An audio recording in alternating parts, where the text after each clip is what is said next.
My name's Olivia, and I love Taylor Swift. Taylor Swift also has a cat named Olivia, so that's pretty cool. Regardless, I love Taylor Swift. I have since I was like 10 years old, so I thought it would be really cool to go through all of her albums from my least favorite to my favorite and talk about why and talk about my thoughts on all of them.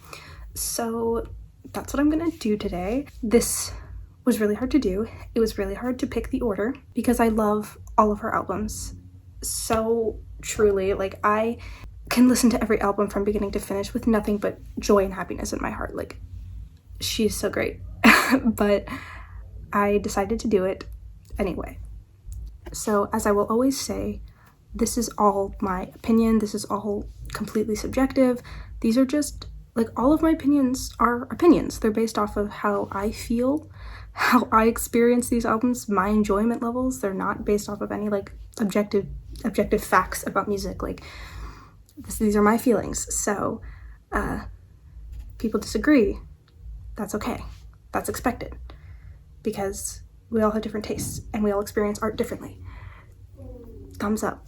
Okay, so in 10th place I have Debut, and this is a very, very common opinion, and I think that makes sense because this album, I mean, she wrote it when she was a child. It, to me, really represents a lot of her potential as an artist and shows that she has talent, that she is going to go places, but it really doesn't touch the true scope of her abilities as a singer-songwriter. I think that it's very cute, but, you know, once again, she was very young. I mean, some of these songs I like were literally written when she was 13 years old, so, you know, you can't really expect it to be the best thing in the entire world. But I think it does a really great job showing, you know, what she's capable of and that she is going to do great things. There's also a lot of nostalgia with this album, of course, because it's old. And my favorite songs on it are Tim McGraw, because I think it's so beautiful, it's so sweet, it's so simple. I absolutely adore the concept. Picture to Burn, I think it's like country perfection. And Cold as You. And I say Cold as You because I think it's a really well-written song, and I think it kind of starts to show what a good songwriter she is. Those are my top 3 songs. But yeah, this comes in last place, which I think most people put this in last place. So yeah. Okay, so this next one I'm really, really worried about because it is an unpopular opinion of mine, and I feel like some people would want to kill me if they knew this fact about me. But in 9th place, second to last, is Lover. And look, I love Lover. And the thing about it, first of all, this picture is so cool. I really like this picture. Anyway, my thing about Lover is the songs that I love on it, I really love, and the songs that I don't love, I really don't love. And I think that's why it comes so low, because it's like I either absolutely love and adore the song or I really don't care much for it. But I really do respect this album as a very important kind of milestone in Taylor's life, and it's just, it is very beautiful. And I think Lover is one of the best songs, like best love songs ever written. And I would say my favorite songs on here, definitely Afterglow is my favorite. I love Afterglow. Miss Americana and the Heartbreak Prince, and Cruel Summer, and also The Archer. Those songs are like so good. And the Death by a Thousand Cuts Bridge is like, mwah. And Soon You'll Get Better is the saddest song she's ever written. Like, without a doubt, it is the saddest song she's ever written. I'm sorry. I really do love this album, but it doesn't do it for me like the rest of her albums do. And I feel bad about it because I know how much people love and adore this album, but when I was going through all of them, I was like, this was the only place I could think to put it. So next we have the only album that I don't have a physical copy of, I think, which I don't know why I don't have a copy of this album, but I need to get one, and that would be Reputation. Now, the reason that Reputation is so low for me is because it's just not really my style as much. Like, I really only listen to this album when I'm in a certain kind of mood, like I need to be in the Reputation mood. But I think it's an incredible album. It's just, like, for me personally, it's not my sound as much as her other albums. and that's fine. I think it covers a great spectrum of topics, while also like it keeps that really similar energy and sound, and it's a very unique album for Taylor, and I think that it makes for an incredible comeback album. It is very, very fun. It's very energized, which I like. I listen to this album a lot when I'm just like in a very like pop energized, like get fired up kind of mood, if that makes any sense. My favorite songs are definitely Dress, Getaway Car. Oh my god, I love Getaway Car. It's like one of my favorite Taylor songs ever. And Don't Blame Me. I went to the Reputation Stadium tour, and I feel like that tour really made this album better. It was such a fun experience. Everybody was so connected and having so much fun, and then there were the surprise songs, and it was a great show. I had so much fun.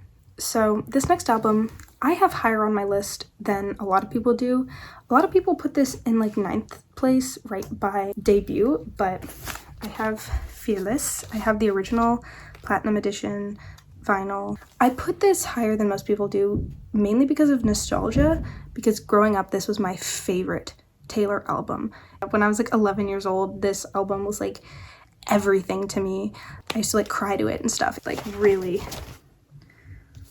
just important.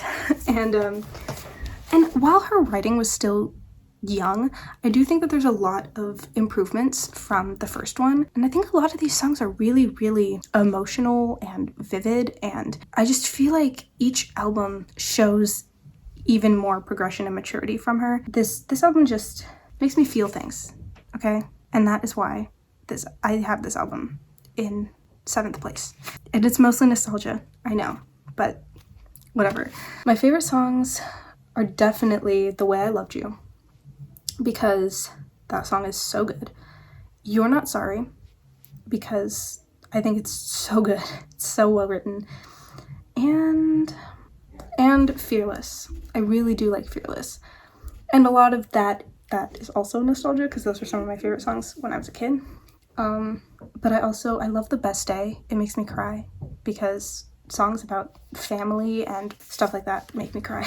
I also really, really like the deluxe songs, like Come In With The Rain, Forever and Always, The Other Side of the Door. Like, those songs are so good. Okay, so now in 6th place we have 1989. Really, my only skip on this album is like Bad Blood occasionally, because it's just not my favorite.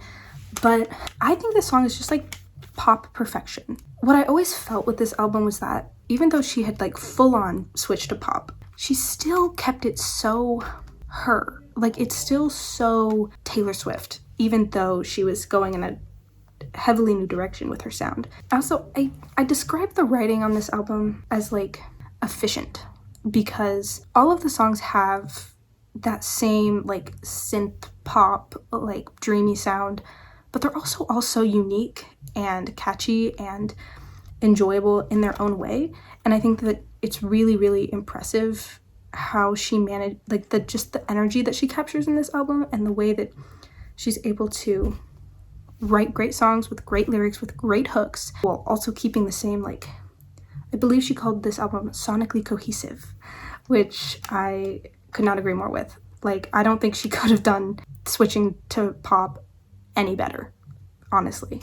And my favorite songs, I really love I Wish You Would, and This Love, and Style. Those I love. I also think Out of the Woods is great. I love the bridge on Out of the Woods. I also really like the deluxe tracks.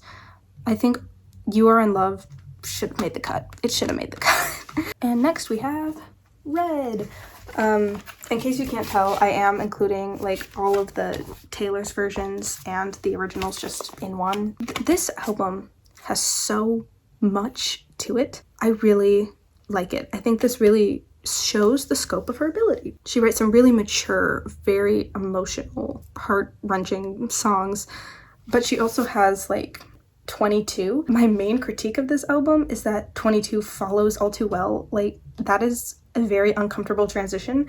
Yeah, this album has a lot going on, and sometimes it's a little overwhelming because there's so many different instrumentation, lyrics, vocals, like all kinds of stuff. But this album, especially once Taylor's version came out, it made me like it even more because there was just more to love. Like, there's so much to just indulge in and enjoy. So as for my favorite songs off of this little masterpiece here, State of Grace, specifically the acoustic version. I don't know what it is about the acoustic version of that song, but I love it and I listen to it all the time. The Last Time, I love her singing with Gary Lightbody, just like I love her singing with Bon Iver on Folklore and Evermore. Like, there's something about her voice and a very deep masculine voice. It just, they complement each other so well. Come Back, Be Here. Oh, and Sad, Beautiful, Tragic. Sad, Beautiful, Tragic. I love the intro, the instrumentation, the melody. Everything about Sad, Beautiful, Tragic is great.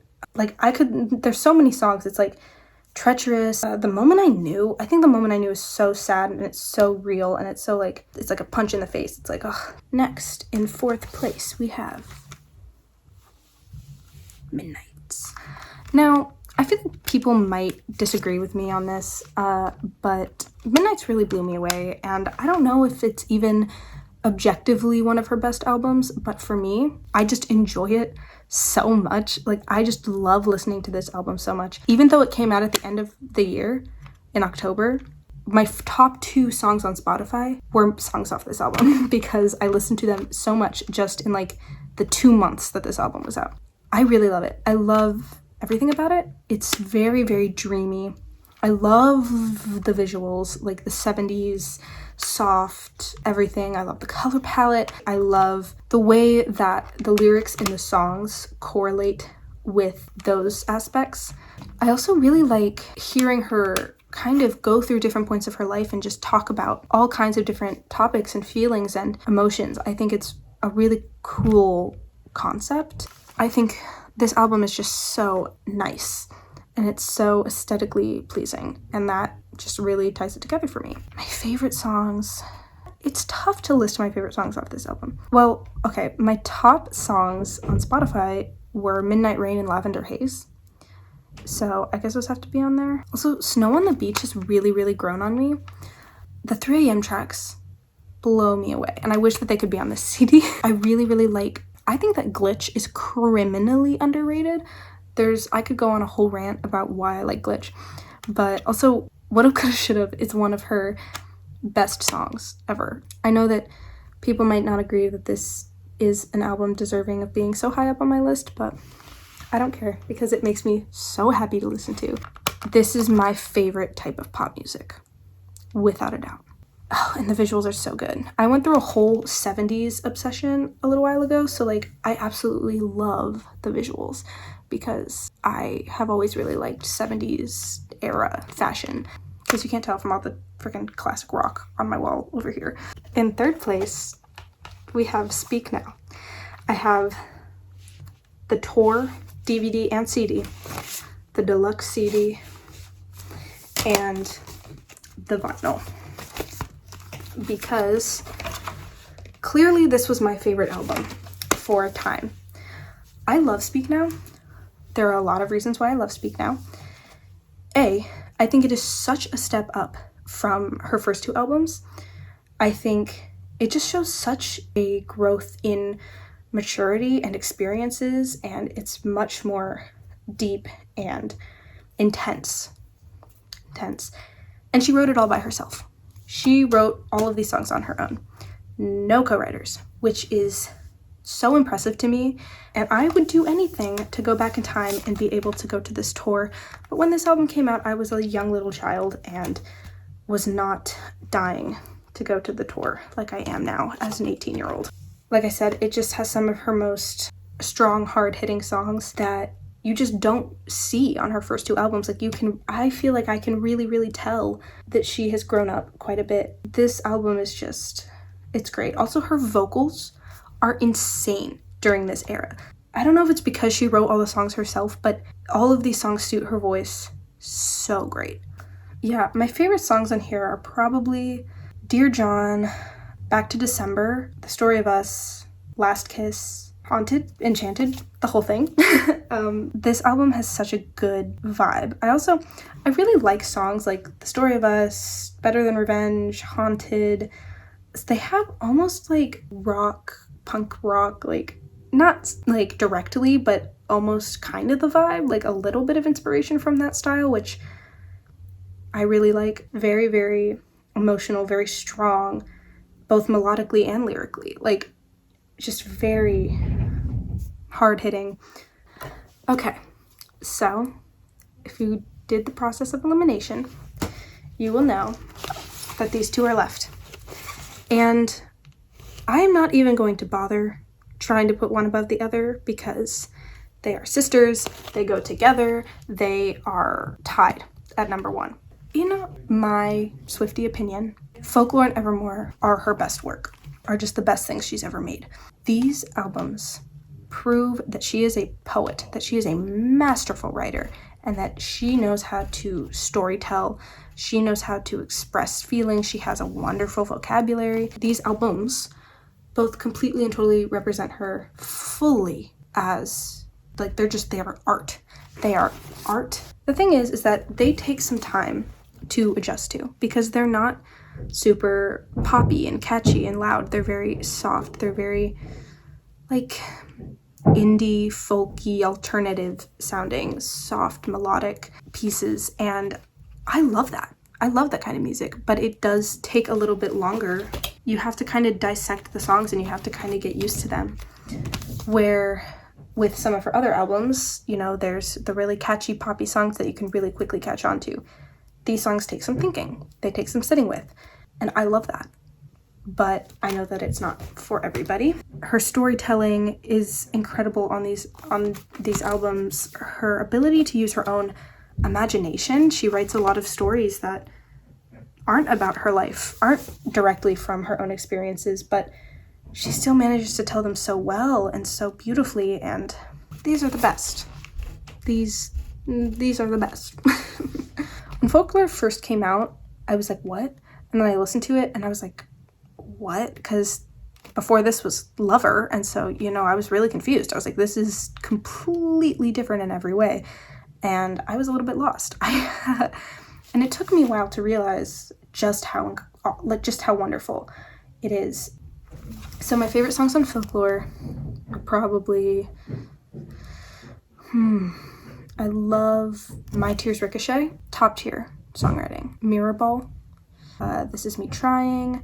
I also really like Hoax and the Lakes and stuff, but Exile, because her singing with Bon Iver, as I said before. And Peace. Oh, I think Peace is so good. Folklore. And then when Evermore came out, it was another surprise. I was like, whoa, again? I mean, as we all know, she talks about how women are constantly expected to change and have something new and exciting for the world. I feel like these albums were just so good and just so natural, and it makes total sense that she's like, how could I not make another one? Because she had all these beautiful ideas coming, and I just, So with Evermore, my favorite songs are probably Champagne. No. My favorite song is Cowboy Like Me, and that is probably one of my favorite songs ever of all of her songs. Cowboy Like Me, number one. I think it's just a really beautiful, sweet love song, just about two people who find each other when they're not expecting it and fall in love even though they're not planning on it, and it's a lot to go into. But also Champagne Problems and Happiness and Marjorie, because it makes me cry, because it makes me think about my grandma, which, like, it's a whole nother thing. Evermore, I love the song Evermore. Bon Iver, so good. Ivy and 'Tis the Damn Season and Tolerate It and all of it. These three albums are perfect. So that is how I rank Taylor Swift's albums. Once again, I absolutely love all of them, and I'm sorry to all of the Lover stans whose hearts I may have broken. I promise you, I really like Lover a lot. I have two of the little diary things, and I have a little Lover poster right there, and there's another one up over there. So I really do love Lover. That's that. Please nobody hate me. It's like I said, subjective, completely my own brain. I'm not saying that any album is better than any other album. I'm just saying this is how I rank them in my life. I get nervous because we are all very passionate about Miss Taylor's music, and we all have our thoughts and our feelings and our opinions, and her music means a lot to people. So look how beautiful this CD is. Like the clouds. If anybody watched this, thank you for watching it. And yeah, goodbye.